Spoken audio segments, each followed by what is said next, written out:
All right, here we have the Pentax IQ Zoom 700, and it's a pretty cool little camera.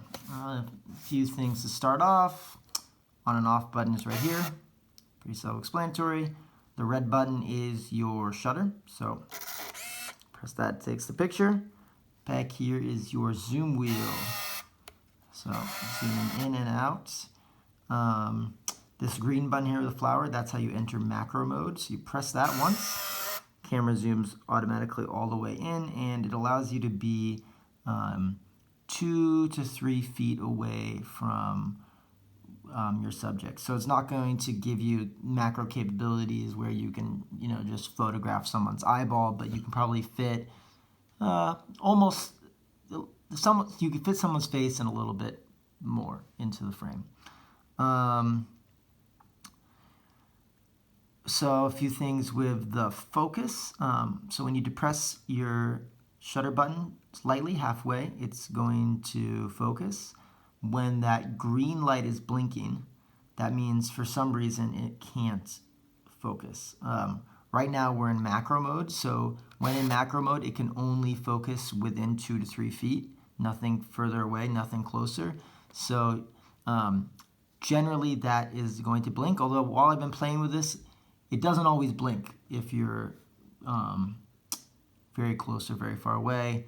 It's not always going to know. So that said, good rule of thumb is if you're not in macro mode, if you're just in regular mode, be at least an arm's length or preferably a little bit more than arm's length away from whatever you're photographing.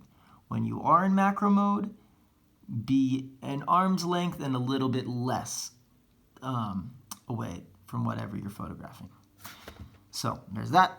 Then we have this LCD screen back here with modes. So different modes is flash on, which will make sure your flash is on for every picture you take. Flash off, make sure your flash is off.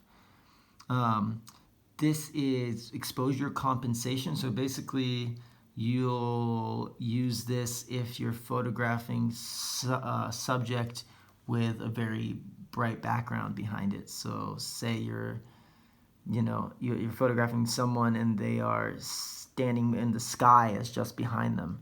It might be a good idea to use that so that the subject, the person you're photographing, isn't completely dark. But I wouldn't worry too much about that. Another option, if you're in that kind of scenario, is to just turn on the flash, and then both the subject and the background will be properly lit.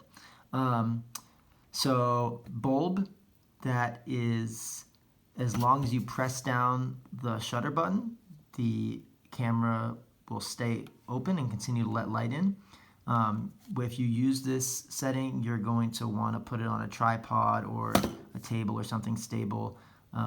So yeah, it lets you, as long as you press down the button, and then when you let go, it closes the shutter and your exposure is finished. Lots of cameras, you can do this for minutes at a time. For this camera, it limits you to 8 seconds. But it's just a creative option. Then you have, let's press mode again. Then you have bulb plus flash. So this is, when you use this, it's called dragging the shutter.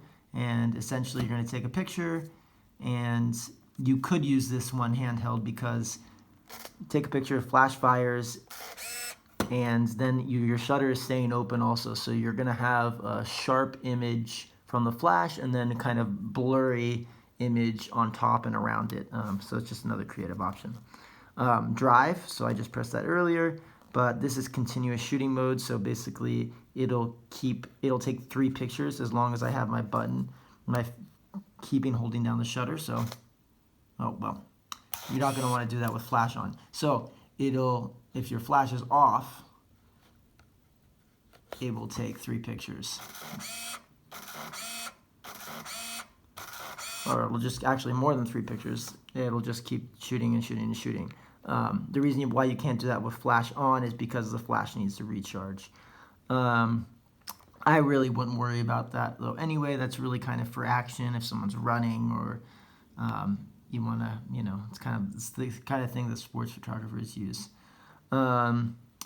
This is timer mode, so you press the shutter button, and it'll give you about 10 seconds till the camera takes a picture. So you're going to want to put it down on something, tripod, etc. This is the same concept, except it'll take 2 pictures. So it'll give you 10 seconds, take a picture, then another 5 seconds, and take another picture. Multiple exposure mode. This is pretty cool that this camera allows you to do this. Essentially, when you put it on this mode, you press the button once, it takes a picture, but the film doesn't advance. So then when you press it a second time, and maybe you want to photograph something different, you point it at, whatever, then it takes another picture on top of it. So it's 2 images layered, and it can have some pretty cool effects. That is about it. This is the lever to open up the camera back in which the film is, so don't pull that because then your film will be exposed and ruined, so we don't want that. Yeah, that's it. Enjoy.